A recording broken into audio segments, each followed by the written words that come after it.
Мы находимся в доме, где год назад установили современную буржуйку Richard для дров, которая имеет панорамный обзор с 3 сторон. Она очень красиво горит, и заказчики любят ее зажигать по выходным. Она является сердцем дома и собирает около себя постоянно много народу, когда приезжают родные и близкие. На случай остановки котельной эту печку можно использовать как резервный источник тепла и без проблем обогреть первый и второй этаж общей площадью 200 кубических метров. Дымоход эмалированный, сделан на базе дымоходов типа сэндвич. Мы специально сделали его глянцевым по желанию заказчика. Противопожарная стенка сделана из суперизола толщиной 4 см. Сзади печи и под ней сделан специальный композитивный материал термостойкий, который делает эту конструкцию пожаробезопасной. Сейчас мы ее растопим и посмотрим, как она горит. При розжиге очень важно открыть все подачи воздуха, шиберную заслонку в дымоходе для обеспечения декомпрессионного давления. Дымоходу и печке должно быть комфортно работать, поэтому важно обеспечить приток воздуха в камеру для сгорания.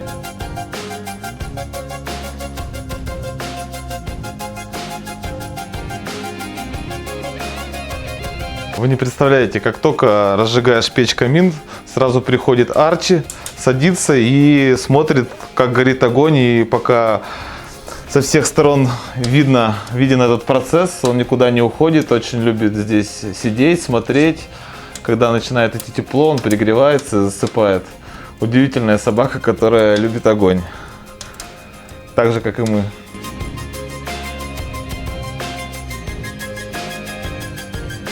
Печка разгорелась, огонь видно с 3 сторон, здесь становится очень тепло, и можно печку из режима интенсивного горения перевести в длительный, перекрыв шиберную заслонку, переведя в минимальный режим, и ограничить приток воздуха.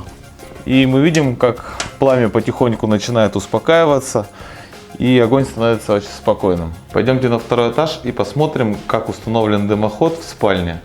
И откроем противопожарный фланец и сможем посмотреть, как сделана противопожарная разделка и что с ней произошло за период использования данного печи-камина. Вот так выглядит дымоход в спальне. Я уже открутил противопожарный фланец. Сейчас мы его поднимем. Я вам покажу, как сделана противопожарная разделка. В перекрытиях они деревянные, вырезан квадрат 700 на 700 мм. И для пожарной безопасности между деревянными конструкциями и непосредственно сэндвичем установлено 3 ряда суперизола, которые склеены между собой на специальный термический клей. Также между дымоходом и суперизолом оставлена воздушная камера для обеспечения пожарной безопасности. Наш съемочный день подошел к концу. Я надеюсь, что вам было интересно посмотреть эти 2 отопительных прибора, которые мы установили в бане и в доме. Если вам понравилось видео, поставьте лайк, подпишитесь на наш канал.